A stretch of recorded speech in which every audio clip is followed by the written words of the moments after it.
That's how Yeah, I was just thinking of these things. This is being live streamed. Got it.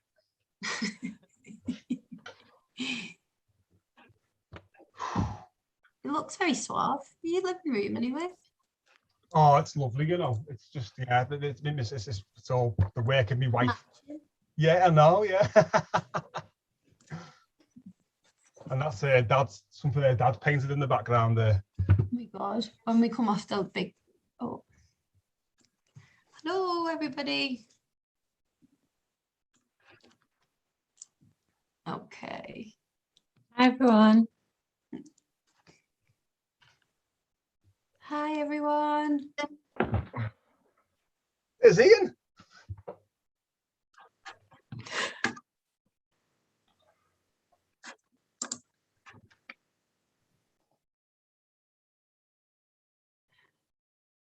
Okay, everybody. Just gonna let you all arrive.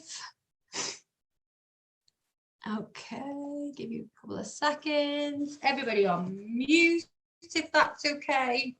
For the moment, the power. Just letting a few more people arrive. Let's get my notes together. Okay, I think that's everybody. There'll be more people arriving as we go along. You are more than welcome to have your camera on, but you don't feel that you have to throughout this. Tonight's event is in conversation with the one and only Ashleigh Nugent, who I'll introduce in a moment. I'm Emma. I am the head of programs at Writing on the Wall, and this is my first live in conversation back for a while. I feel like I used to do one every month, and I haven't done one for a little while, so apologies if I'm a little bit rusty, shall we say. So just for everybody to know, everybody's on mute at the moment. There will be an opportunity for questions at the end, or you can pop them in the chat function. We've just got an open chat function this evening to add your questions as we go along. If you feel like it's relevant, and I might pick it up as we go along, I might leave them till the end. And then also I'll talk a little bit about some of the other stuff that we've got going on this month at Writing on the Wall towards the end, but we'll do that then as well. Like I said, cameras on if you want to, but don't feel that you have to. And tonight's event has been brought to you as part of our Writer's Bloc programme. The Writer's Bloc is our online free creative writing centre that's available kind of nationally actually now online. And I can see lots of wonderful friendly faces, so it's great to see you all. But over to tonight's event. I'm actually really made up to be doing the In Conversation, because I over my 6 years at Writing on the Wall have been able to work with Ash quite a lot actually, if only just last week as well. So it's actually really amazing for me to be able to welcome him as our writer on the block, and also just to get a good chat. I think we might do all your heads in by the end of the next hour, because I think we've put two of the most talkative people in a room together. Ash is, I can see him nodding. Ash is a writer, a spoken word performer, artist. He's the director of Rise Up CIC, which we'll get into and talk to in quite some detail, I think, during this evening, that works predominantly in prisons, using art as a tool for intervention, really. So I'm going to welcome Ash onto the screen, because everybody's heard enough from me. Ash, Georgia will have to ask you to unmute yourself, so you just need to say yes, if that's okay on the... Unmute. Okay, there we go. I'm getting through this. Yeah, we're getting there, aren't we? Hello, all the other Luddites. Trying to get through this past 18, 19, however long months of working online. It's a nightmare, isn't it? I was called User One until about 30 seconds ago. I didn't know how to change my name. On Zoom. It's lovely to be here. It's lovely to see all your beautiful faces, those who are showing me the face. And hello, Ian and Angela and everybody else. Mwah, beautiful people. Thanks for coming, folks. Do you know what? As soon as you're in a room with me, everyone just feels like so much better just being around you, Ash. You've got this level of energy. Well, before, obviously, you've written locks, which we're going to talk about in some detail, and you're going to give us a little reading from that, and then we're going to kind of talk about lots of different things, like your writing kind of career. That always feels like a weird thing to say, that career makes me feel like I'm an adult today, and kind of some of the challenges you face, some of the political things that are going on at the moment, and we're just gonna have a good chin wag to start with. I think you're going to kick us off with a reading though, Ash, is that right? If you'd like me to, yeah. I could start with the very first page of Locks. For those who haven't read Locks yet, get on with it. I'll start with the first page. I think the first page kind of sets the tone of the book. Something had to happen. Loads of things had happened to increase. Well, we'll be in Jamaica in just over 10 uncomfortable hours, said Increase, looking at his watch as we walked through departures, Terminal 2, Manchester Airport. This should be great, he said, exaggerating a toothy grin at me, apart from all the niggers, of course. He said it loud so the two massive black girls walking in front of us could definitely hear. I wondered what they must have thought. It was Friday, the 16th of July, 1993, 15 days before my 17th birthday. 1993 was the year of the Malcolm X movie and Snoop Doggy Dogg's debut on Dre Day, where black people were popping up all over the place. There was a time when the only person on telly that everyone in school could say that I looked just like was Trevor McDonald. By the time 1993 came around, I'd been told that I looked like Frank Bruno. I'd been accused, and I do say accused, of looking like Andy Peters. And one time, this one kid even said that I looked exactly like Mr. Motivator. And I thought Joe Shirley was genuinely trying to be nice when he said, "Don't worry about it, Eon. You don't look nothing like Mr. Motivator." He went on, "You're not even a proper black. You're more like that other fella there. What's his name?" His eyes lit up. "Gary Wilmot." He chuckled. "Gary fucking Wilmot." 1993 was the year that Stephen Lawrence got murdered by racists. And I became an angry black lad with a chip on his shoulder. Do you want to just read and conversate with John? Just read us the book all night, please. Can we? Amazing. Thank you so much. Honestly, I'm like this at you when you read. I've got loads of questions about that as well. Before we get into the book, because you kind of touch upon it in those opening pages, tell me a little bit about you know, where you grew up, what it was like being a young black lad in, well, just disclosure to everyone, both me and Ash are Woolly-bats. We both went to Rainhill High School, hence why we've got me interviewing him. But, you know, what was it like growing up in Rainhill? First of all, I'm not a Woolly-bat. I'm a very proud Plazzy Scouser. And yeah, Rainhill, I do in the book I call it Sea Bank, the village. You know, I've kind of renamed people in some places.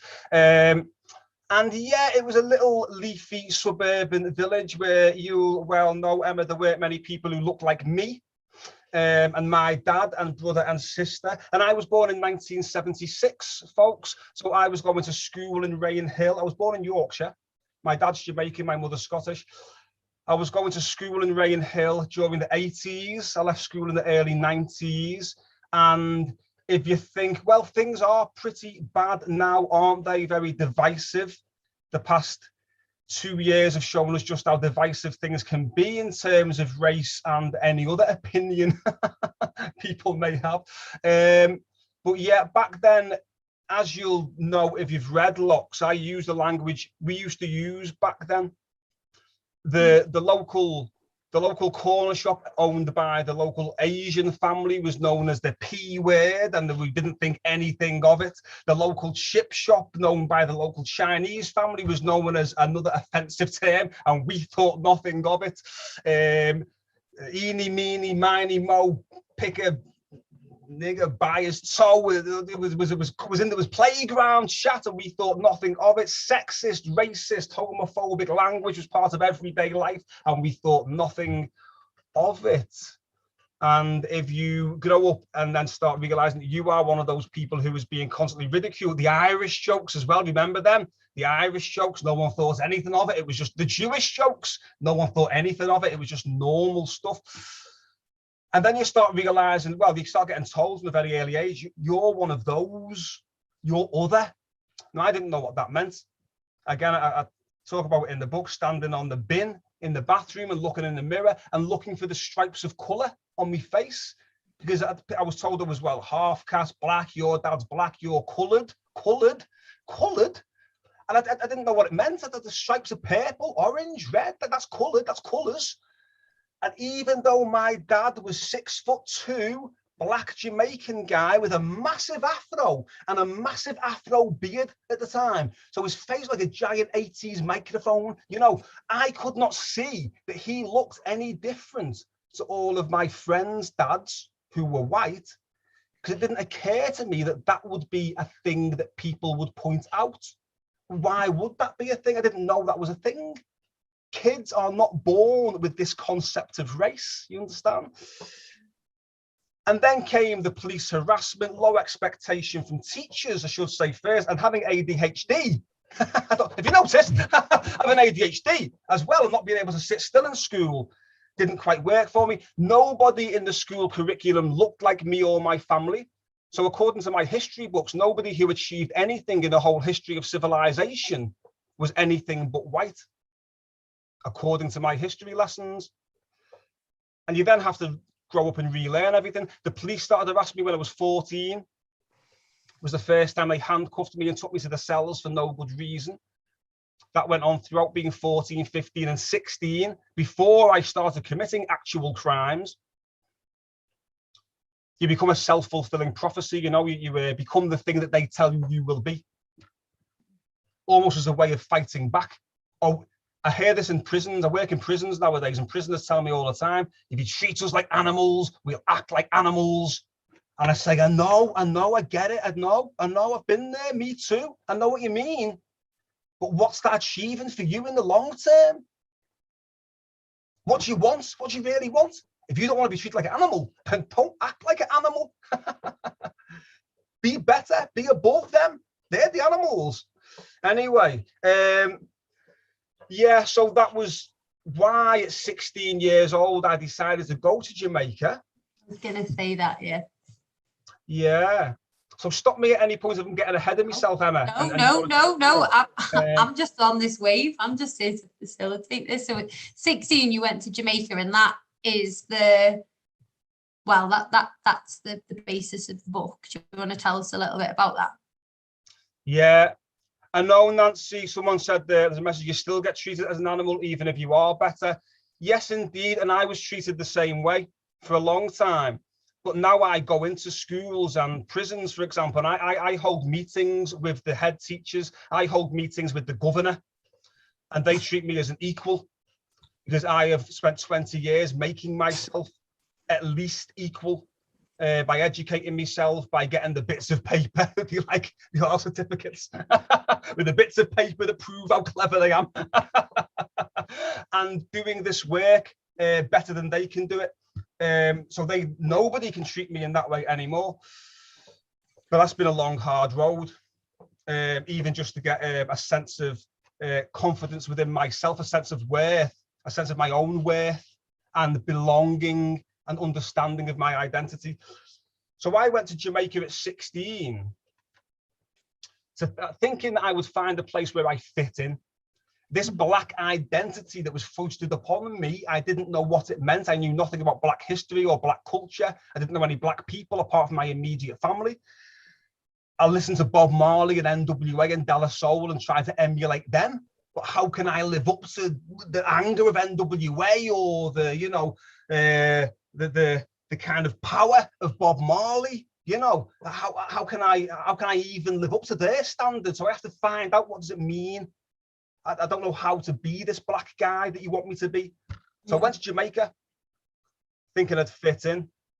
And surprise, surprise, I didn't fit in Jamaica. Within 3 days of being in Jamaica, I'd been mugged and stabbed. A few days later, I was arrested and sent to prison.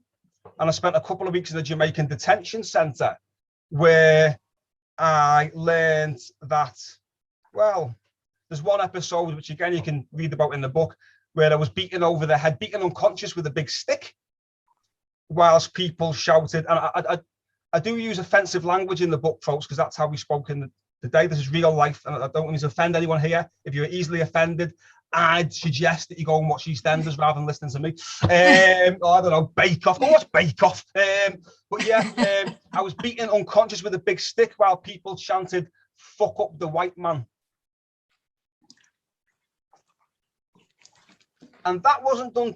They weren't calling me white man in order to annoy me. What you have to understand is that race is a social construct. It is other things besides, but it is a social construct, and that is constructed differently in different parts of the world. In this part of the world, somebody who looks like me, you may see a young lad walking down the street, my kind of tone, and you think, yeah, you know, he's mixed race, but he's a black lad. In Jamaica, there's a kind of a shade system. Yeah. You call it shadeism or a pigmentocracy. And when you get to my shade, you are seen as being white. People buy soap in Jamaica that has bleach in it to bleach the skin to make themselves lighter, because there's a perception that you can do better and get better jobs if you have lighter skin. This is a lot to do with the slave trade and those masters who would sleep with their slaves and have children who look like me, and sometimes those children will get better positions. Indeed, some of those children would become slave traders and plantation owners themselves. So there's this perception. So anyway, yeah, he also Haiti. It's a 3-tier system. There's black, white, and in between, and those in between, whatever you want to call them, mulattoes, mestizos, all kinds of different names. They did get much better opportunities in Haiti than the blacks. So in Jamaica, I'm white. Even my grandma thinks of us. My dad's mum thinks of us as being white. Can you wrap your head around that? How strange is this? I think when Jamaicans come and live in Britain, they let that go, because they realise they know it's not really like that. And when they get here, our culture isn't like that, and they don't really talk in those ways. But my grandmother lives in Florida, in Jamaica, which is a very 2-tier, very racist part of America. It's the South. And the blacks and whites don't really mix in the same way. Yeah. My grandmother asked us to throw into, to give them money to build a church, because their Seventh-day Adventist church was getting there was too many people joining. So they wanted to build a church to send the white people to. We're going to build a church for the whites. so they get them out of our church, and they asked us for money to help. What, your family? Yeah, my grandmother. Yeah. Yeah. Colorism, well, and yeah, lots of interesting people making interesting comments here. I know, folks. I know it happens all over the place. And so kind of because we're going to get into that, and I think it's so interestingly documented how you talk about like being between two worlds, two cultures, two locations, and like you navigate that space so beautifully within the book. Sorry, I've got a little angry French bulldog with his barking, so I just pay him no attention. It's either agreeing with me or disagreeing, I'm not sure yet. But you do, like, I think that is it's got such a beautiful pace within it, and we'll explore that. Why a book?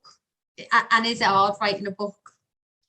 Why did you get, I'm taking it right back, because then we're going to go through this journey, but why did that incident that happened to you, and I know that you fictionalized part of parts and names and stuff within the book, and it's kind of part fiction, part some of your experience. Why a novel? What got you there?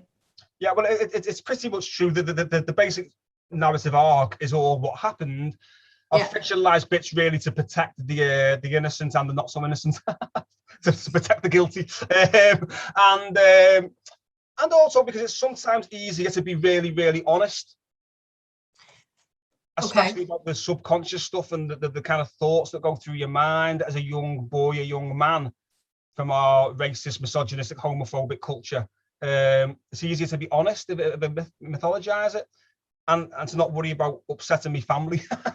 Yeah, it's the author. Yeah, that's really interesting though. Oh, that was really, really difficult, really, really hard. Publishing this book was so hard, so hard. I was so scared, folks, so scared of how people would react. The general public and also my family and friends. But everyone's been lovely, to be honest. But yeah, it was a very hard, I wanted to be a writer from the time I could write. Okay. School made me think I was thick. So I therefore thought I couldn't really be a writer. So I also had fantasies of being a singer, but I can't sing for toffee, as you will well know, Emma. I didn't know rap was going to be a thing. So weirdly, I ended up doing this thing where I perform with my voice on stage and make people feel things and react as and spread a message as I had fantasized about doing. But I didn't know it would be done in that way. I didn't know rap even existed. I was born in '76. But yeah, you know, the first line of the book is something had to happen, okay? And the reason why I keep, that's a recurring theme in the book is something had to happen. I had to make something happen. Because that is how I felt as a 16-year-old, is that I want to write. I haven't got any life experience. What do I know? I don't know anything about anything.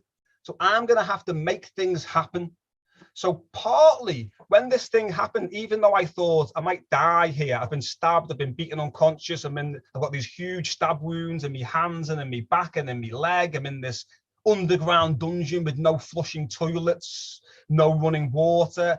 I'm in this hellhole. I might not survive. But if I do, this will be the story, the first story I need to tell. I knew that as it was happening.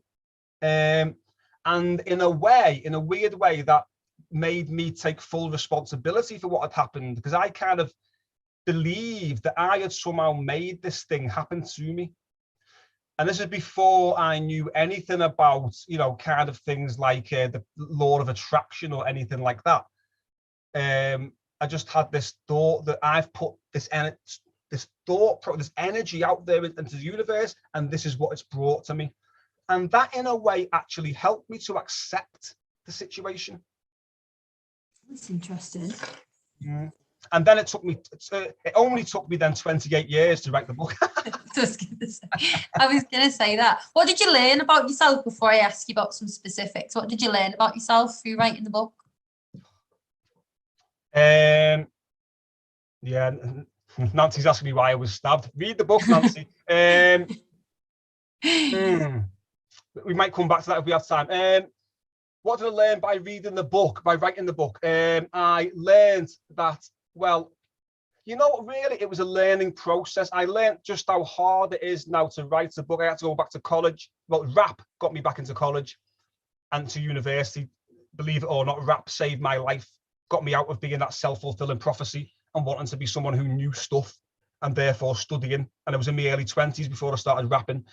That got me to college and university, and then I had to study. I had to leave university top of the class after leaving school bottom of the class because I had something to prove to myself and to the world. And then as soon as I left university, the year I left university, I started writing the book in earnest. And then that took me 8 years because I had to learn the craft on this book.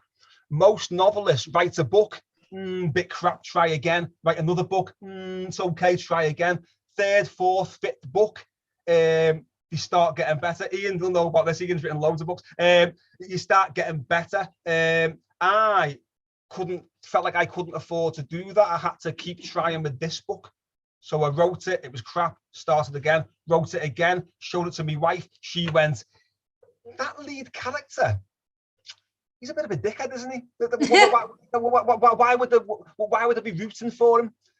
And I was really angry, but I realised she was right, so I started again. Put it in for some competitions, won a competition with it, but I still had them telling me, you've won, but this needs lots of work. And I was angry with them again. They were right. And I scrapped it and I started again. So I don't know what it taught me about me. It was really just a really massive cathartic and learning process.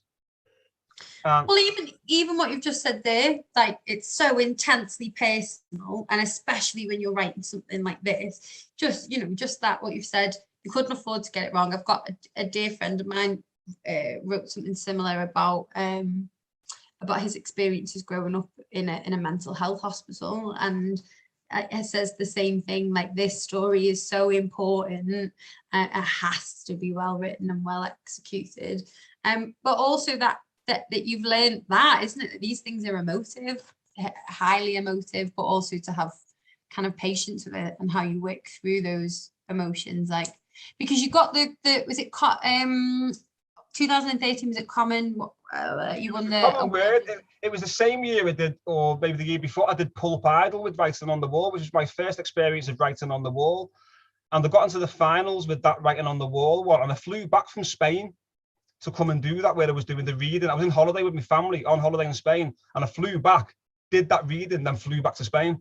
I didn't know that. Yeah, I know. This information. And that was about 2013, 14. And, I'd say to anyone who wants to be a writer or anything like that, you have to be so dedicated. I knew this was important to me.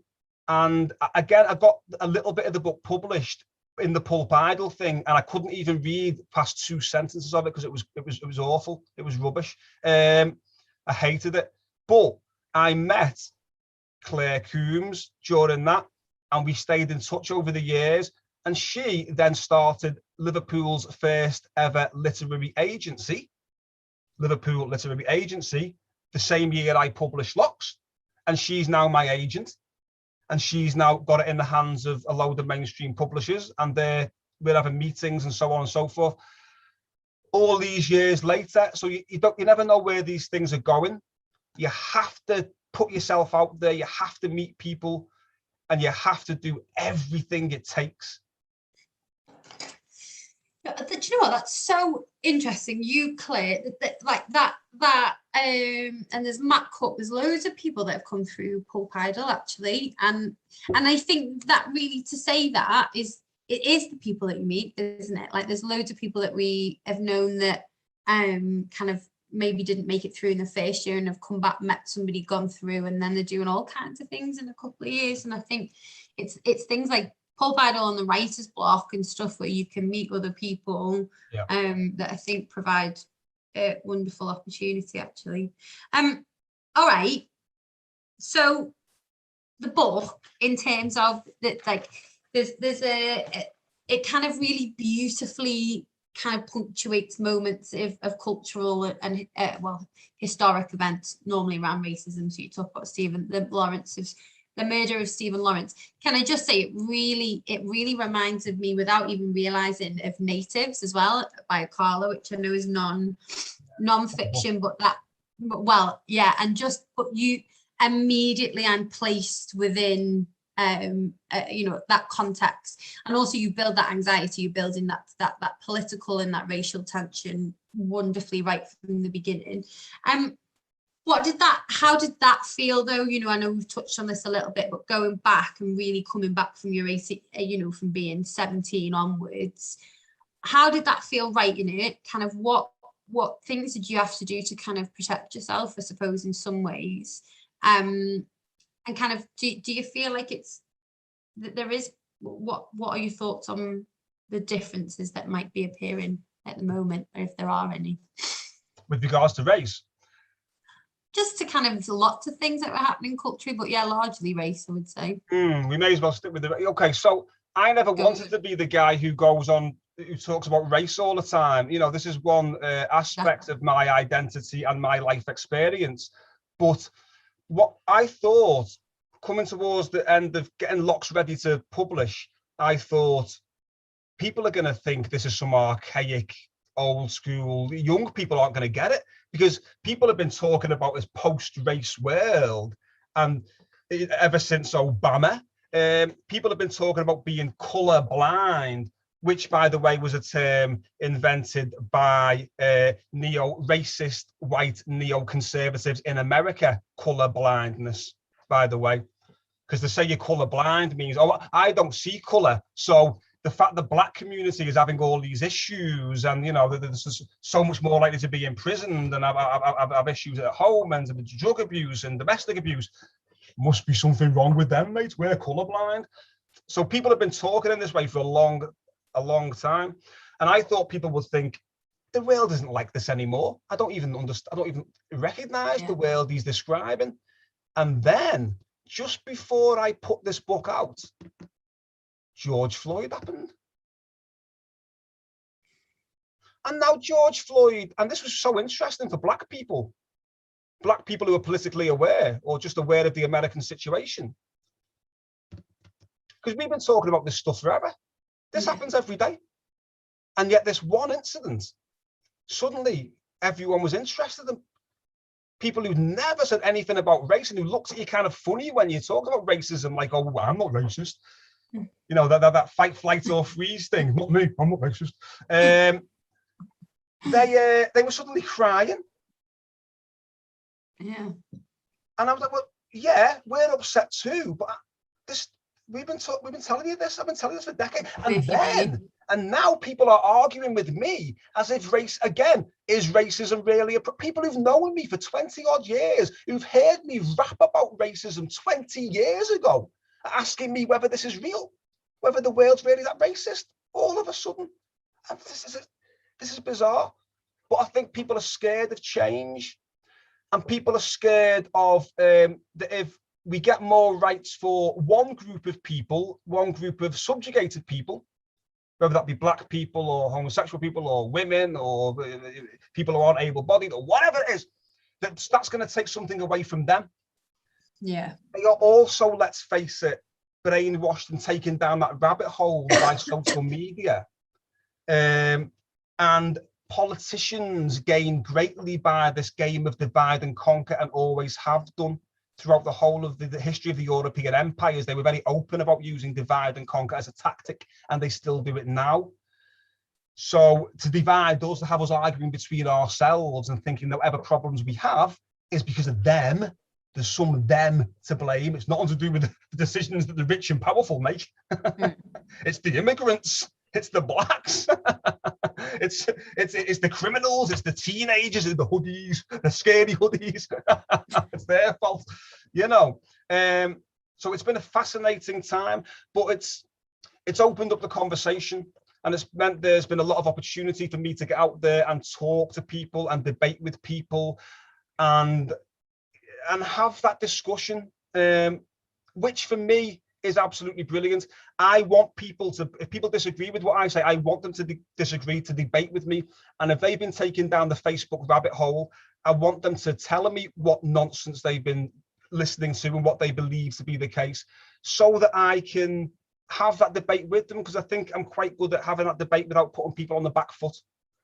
If we shout at each other, folks, what happens is people go into fight or flight response. And if people are in fight or flight or freeze response, they are not capable of thinking logically. It's not possible to be in fight or flight and think logically, because you're operating from a different aspect, a different part of the brain, from a primitive part of the brain that's there just to keep you alive. It only sees black and white. It has no gray areas to it. So we have to keep people calm and have real, honest, open discussions. And that's why I'm not too PC about things as well, because I think we have to allow people to be not PC, even if they have views that we disagree with. We should allow them to speak and be heard. I think just on the back of this, I watched Ash in a workshop last week. I'm like totally like, we've been working on a Generations for Change project, which is looking at racial inequality, and Fortune, who was supposed to be here this evening, can't make it, did a workshop with Ash, and just watching you facilitate those kind of conversations, because it's really frustrating that that you have to be the kind of poster boy for this kind of conversation, that you have to do that. I mean, you can, just for the past 40 minutes, we've talked about all of these traumatic things that have happened because of the colour of your skin. But I also think that there is something really admirable, and that admirable is not the right word, something that I find, I don't know how to do it, and I love watching you do this, where you do facilitate these conversations and you allow people to make mistakes, because it is uncomfortable. You could feel it in that room, couldn't you? Like, load of boys talking about race, and kind of nobody wants, and not even, they were from all over the kind of, their parents were from all over the globe, actually.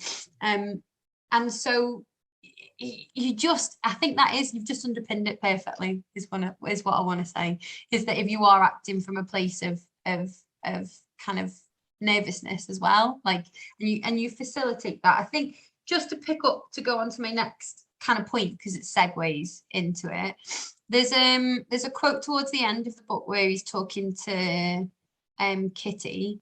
I'm going to read it. You might want to read the passage, actually, but I'll just so you know, this is really nerve-wracking, reading something that you've written the way that you read out loud.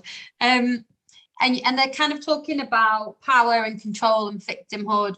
And the line says, well, that's because she's a victim, because she believes that stuff just happens to her randomly, out of her control. Well, it does, doesn't it? He said, licking the skins to seal them.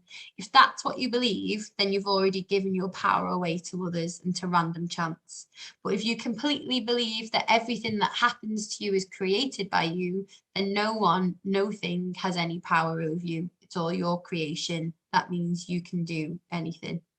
Blew my head off, that.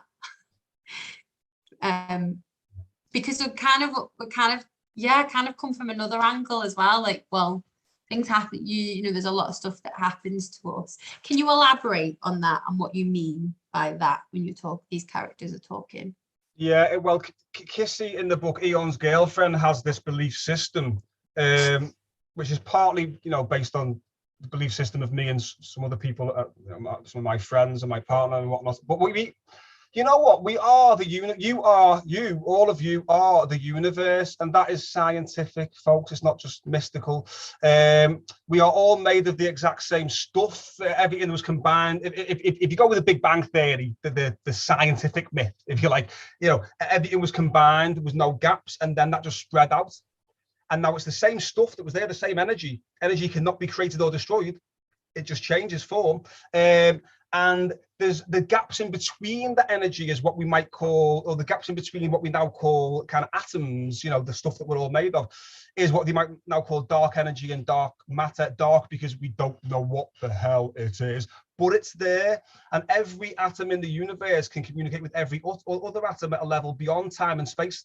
So they can communicate without any time differentiation, no matter how far apart they are. Again, this is science. So this is what you're made of.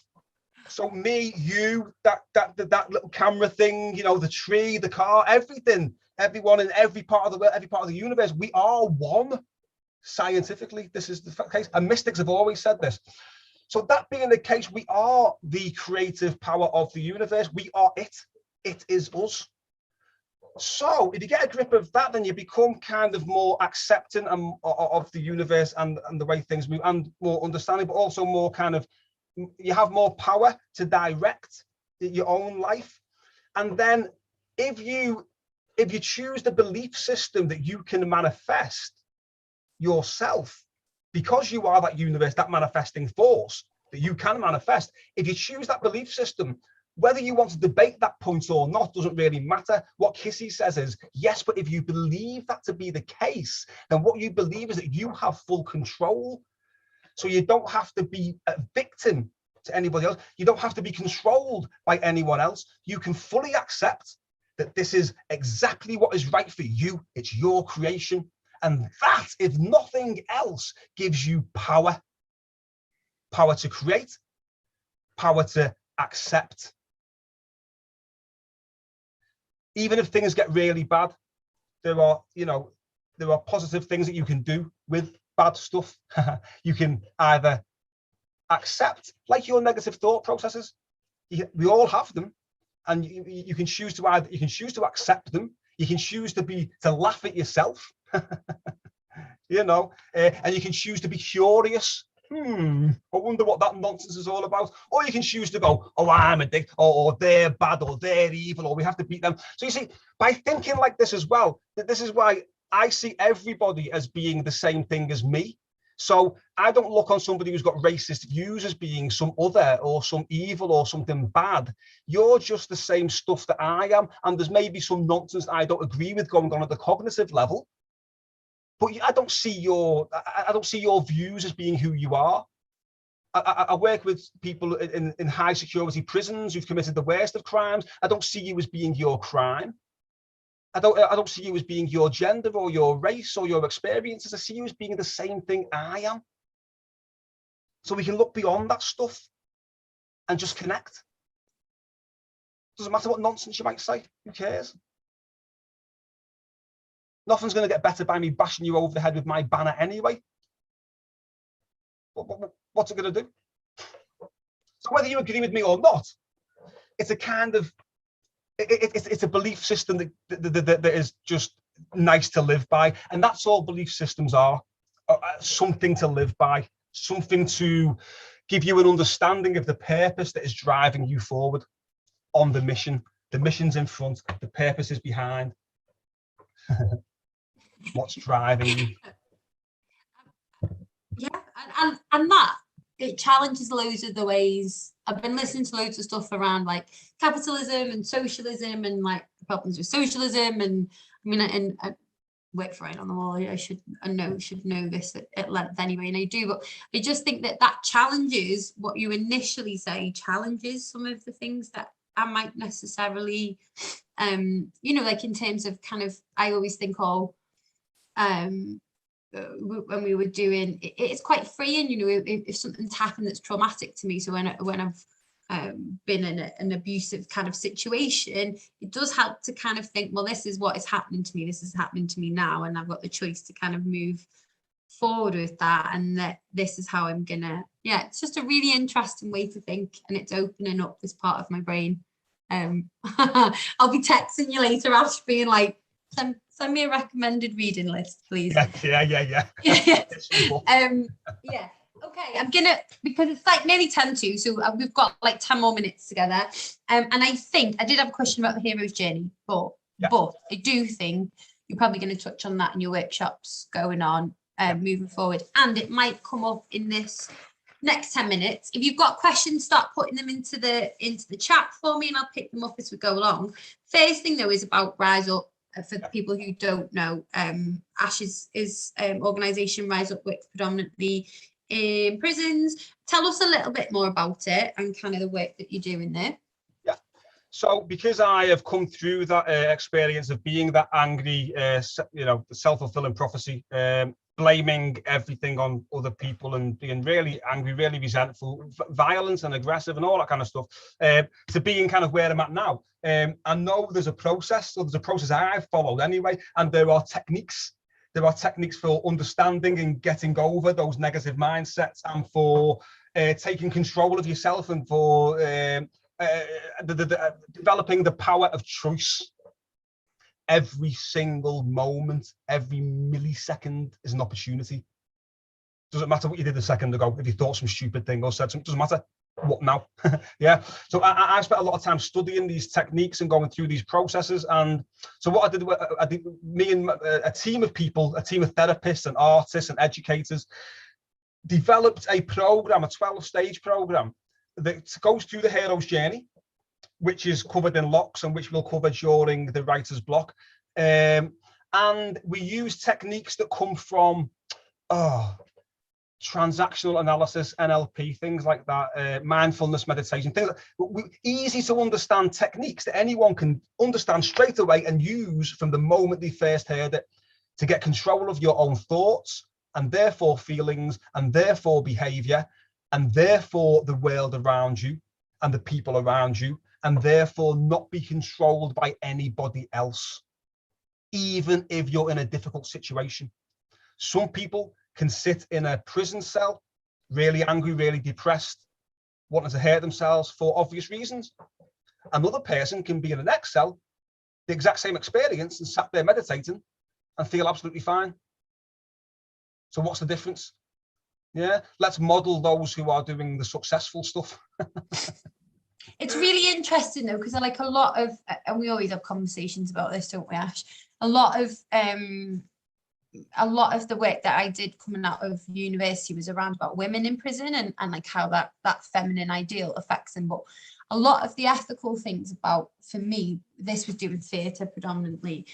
And obviously there was all that kind of theatre in education stuff where they'd come from an open prison and they'd come and do a piece of theatre and then they'd get taken around all of the schools. And it was like, hang on, you're basically just they're involved in a piece of theatre and then you're kind of touring them around schools and basically saying to the kids in these schools, don't be like this person. There was like loads of stuff going on at that time that I thought was really, really interesting, like that ethically we just disagree with, and then there was other really interesting stuff that was going on about how do you do art in places of mass coerced control and systems of control like that when you then leave. So you go in and give them tools, and a lot of the work that you do is about sustainability. It's about tools that are creative but are also mindful and kind of about emotional well-being. And I think really really counteract a lot of that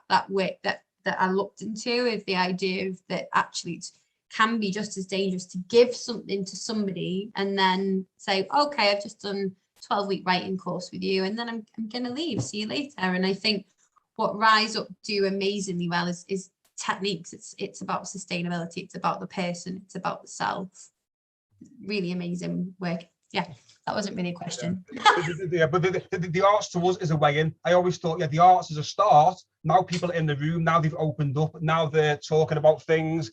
So what now? Well, let's give them the tools of the most successful people in the world. This is what the likes of, I don't even know anyone knows what NLP is, for example, but all this is just modeling those who have been really successful at doing stuff.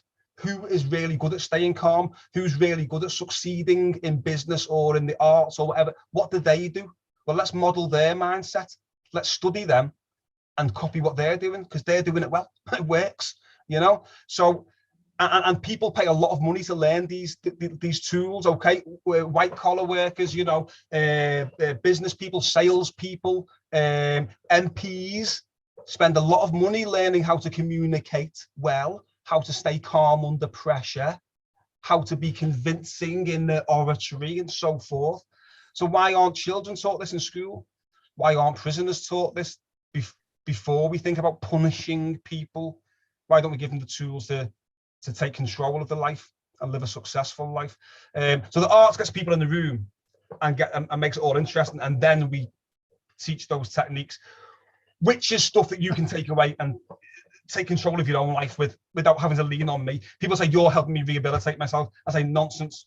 If you're making some change for yourself, that's on you. Yeah. You're not leaning on me. I'm not your dad. But I also think that what you do, like, just to interject on that, sorry, is that you understand that creativity is key to all of this. It's key to the skills. So you understand that it's not just, you know, you're not, and it's embedded into that program. It's not like we're going to create a project at the end and then that's the shelf life and it's done. It's how do you have this skills? What is a writing as a skill that's going to support you? Some of the stuff that we've done in some of our Watch Your Story projects and stuff.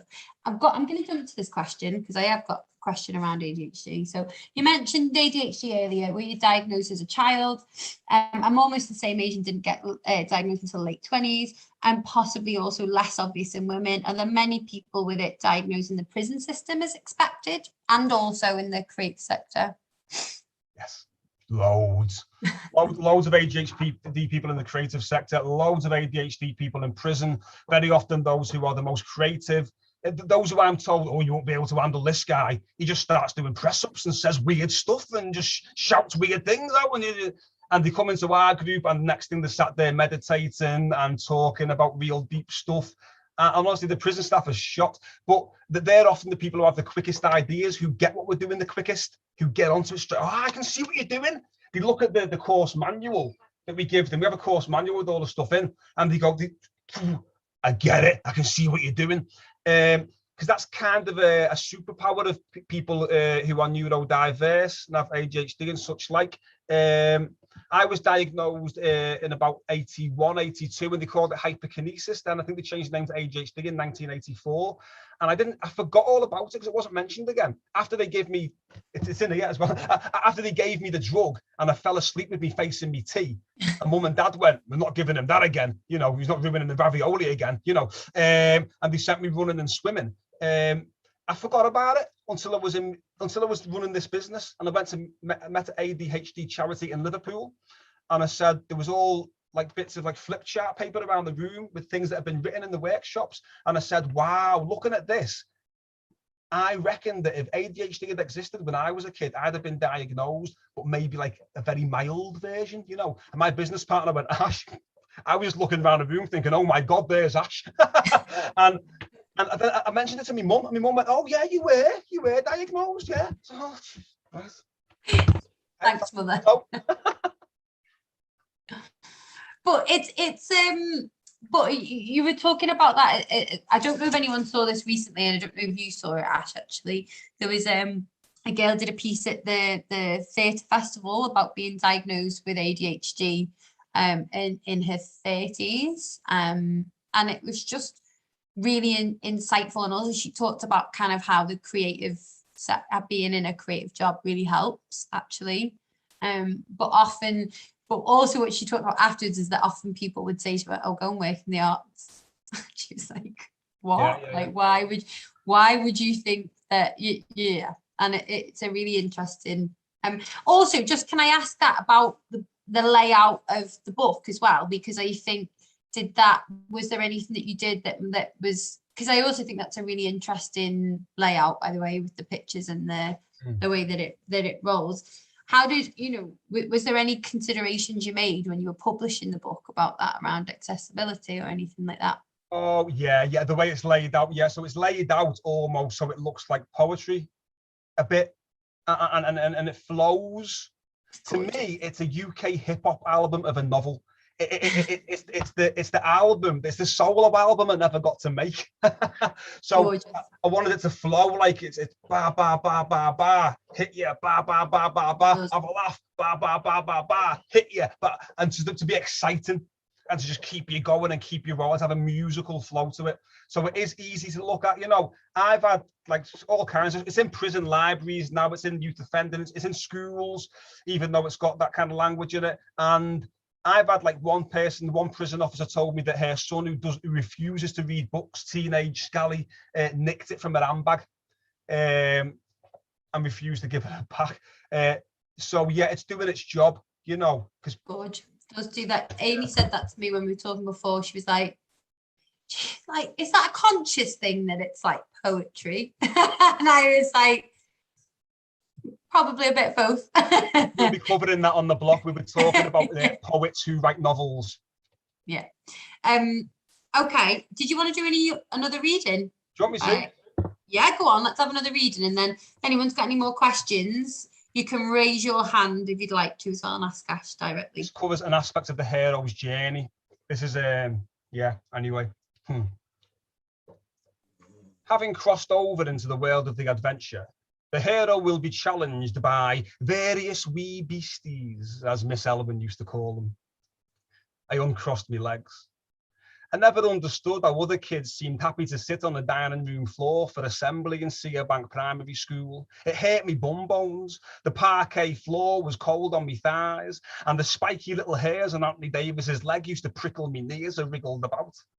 Stand up, Miss Elwyn used to say, tugging a hanky from under her sleeve. Stand up, you wriggly wee beasties. She was the only teacher in that school who could get wee beasties like me to pay attention, because she understood what the beastie was, what we were. None of you would have made it as far as your mother's womb if you didn't have a little beastie in you, she used to say, making you push harder to beat all the others. And that is why you are all the hero of your own story, because you are the ones who made it. Obviously, I never knew what she was getting at. They didn't cover regeneration in fourth year juniors, and mum and dad weren't much up for discussing it. But everything Miss Elwyn said did somehow make sense. Inside each and every one of us lives an angel and a beastie, she used to say. And it is the friction between the two that generates the very drama of life. In the olden days, she would say, before big cities, before cathedrals, before quick save and toy and hobby, our ancestors had to be able to care for their babies. They had to access what we now call love. That's the angel. But they also had to protect and feed the babies, kill the odd saber-toothed tiger, hunt the odd mammoth, swing an axe at an invader. That's the beastie. One had to know how to cradle a baby in one hand and brandish a spear in the other. The angel and the beastie, Miss Elwyn chuckled. Some so-called grown-ups, she would say, may not want you to roll in the mud or get a bloody nose, to stomp your feet and scream. And sometimes, my poor wee beasties, you just have to go along with their rules. But you must remember that just because they call themselves grown-ups, that does not necessarily mean that they know best. And if you ever find that their rules don't suit you, you may just have to scream and stomp your feet and roll in the mud whilst they're not watching. For the beastie will always find a way out of the cave. Beasties need to breathe, as any other creature does. And if the beastie is not allowed to come out of the cave the easy way, it will always find another way out.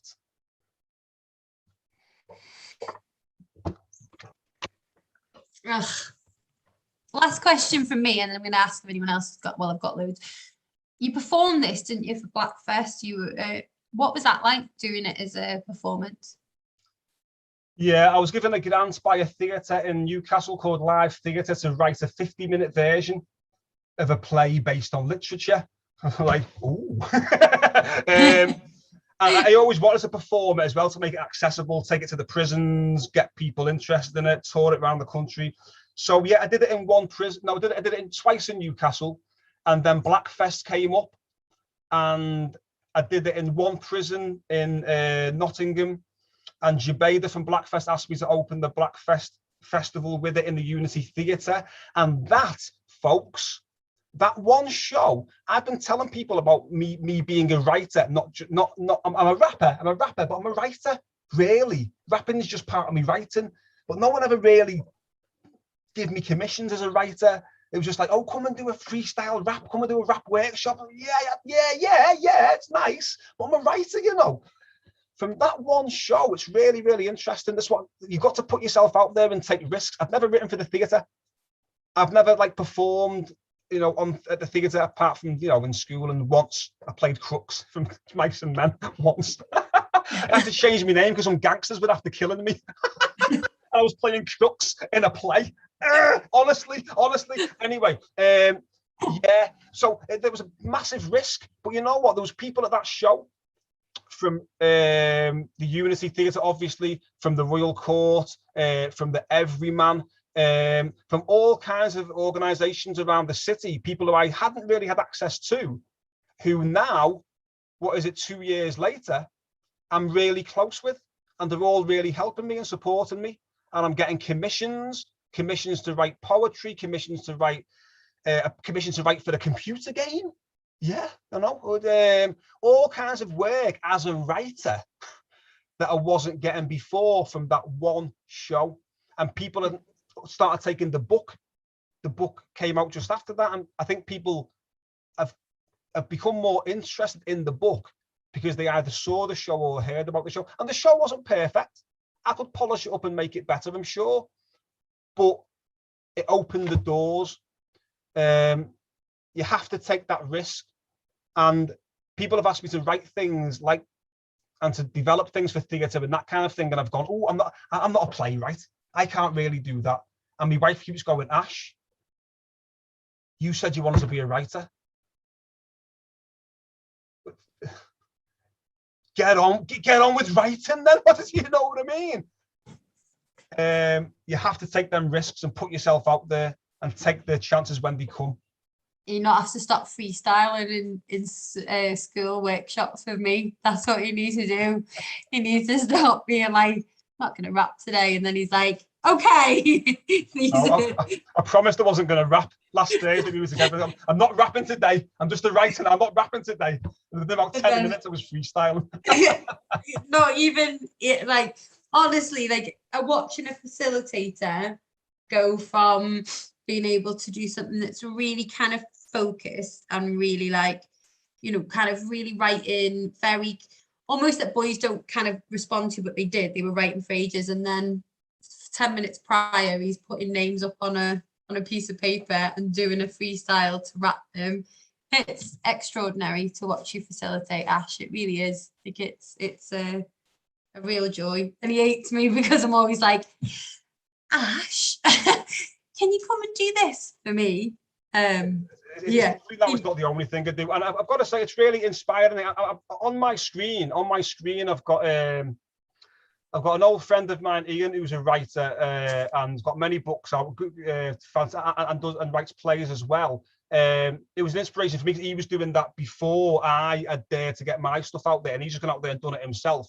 And right next to him, Angela is sat, and we've only met because she's very recently, through writing on the wall, come to reading poetry in public.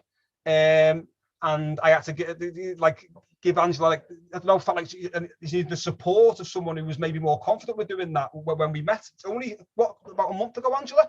So it's really interesting to me to see, it's almost like two sides of like my journey here, because I was just like that, Angela. I was like, oh my God, I can't do this, but looking to get towards being someone who I thought, like Ian, is like really, really confident and is just doing it, just out there doing it and taking them risks. So it's been really, it's really interesting. It's been really, really interesting sitting here with those two faces side by side. Love to you both. Well, and hi Ian, little shout out for you there. And Ange, yeah, Ange is my superstar, aren't you, Angela? And thank you all for just coming and listening, and it's been lovely. I can't see everyone because of the way my screen is, but people, the interaction I've had from people with the questions and people laughing along, Marie and Maxwell and Floyd Kennedy, they're laughing along, and various other people. Yeah, no, it's Ash, I'm just going to ask you one last question because Nancy put to it. I'm just going to say, are you going to do any PR for the book in Jamaica? Any PR for the book in Jamaica? That's what she's asked you in the chat. I would love to. I keep saying I really want to go back to Jamaica, and I'd love to make a little documentary there and go to the places where it was locked up. That underground dungeon, I was locked in, it's still there, but the place is shut down now. I reckon I could just walk in and go and film it and go and look at it. But I had to escape the country on bail. I had to skip bail. Now, it was a long time ago, so I'm sure it'll be okay. It's probably not even written down because, honestly, it won't be on no computer system or anything. It's Jamaica, you know what I mean? But I want their assurance that I'm safe to go there before I go back, and that will come. Funding bid to get that project off the ground. Well, definitely, and as soon as, soon I'll write to them and just say I'm coming. Things are on hold at the moment because of the discussions that we're having with the publishers and stuff. So I'm waiting to see what answers I get, and then I can move forward. But that's okay because we're still partly in lockdown, all that kind of stuff. So there's no rush. But yeah, I would love to go back to Jamaica. That's my dream. Okay. Well, Ash, it's 7:10. We've reached the end of our In Conversation. Ash is with us, so thank you very much. Let's give Ash a big round of applause. Thank you. You've got the next 3 weeks with Ash. So I kind of, there's loads and loads coming up. We've got workshops, you've got chances to have a bit of a Bloc social, come in and get his thoughts on stuff. There's a performance at the end. You can see a couple of you that have performed. There's one-to-ones, which I would highly recommend because you're looking at somebody who's an interdisciplinary artist so that you can look at all those different kind of techniques. There's some gorgeous comments in here for you already, Ash. So there's a lot coming up for the next 3 weeks. Before I go though, we did launch our Black History Month programme as well. So have a little look at that on our website. Georgia, if you can pop in the link for that. We've got a conference on the 24th of October that's looking at the 81 uprisings, and we have an archive, a huge archive called the L8 Law Centre, which documents the experiences of our Black and Asian communities off Princes Road and Toxteth after the 81 uprisings. We also have an archive called the Great Water Race Riots, which documents the experiences of Black ex-servicemen after 1919 and their experiences of the 1919 race riots. And so we've got kind of a lot of work going on around that. We've got Nazim over from Gambia, who's going to be doing something in Toxic TV, and we're going to do some stuff with Somali women's group. There's lots on there, so have a little check out a bit and let us know what you think. And then to join us with Ash, I'm really, really excited, Ash, to have you with us for the next 3 weeks. And that level of energy, I'm just going to come into your workshops and be like, okay, rejuvenate me, Ash, let's go. Honestly, but thank you so much. Keep it in, get feedback's always welcome for these kind of things, so do let us know. Georgia will put a little link to a Google form, really important for us. If you've got any ideas about who you'd like to see on the block as well, we've got races for November and January, but we're always looking for, if you've got suggestions for that, send them through, and just keep in touch with us at WOW. It's been lovely to see so many of your faces, and Ash, can't wait to see you over the next couple of weeks. So have a lovely evening, everybody. It's a huge honor to work with Writing on the Wall. You're incredible, and thank you all for being so lovely. It's been really, really interesting. It's been just a beautiful evening. Yeah, it's just, what can I say? I can't thank you enough. Bless you all. Thanks a lot, everyone. We'll see you all soon. Thanks.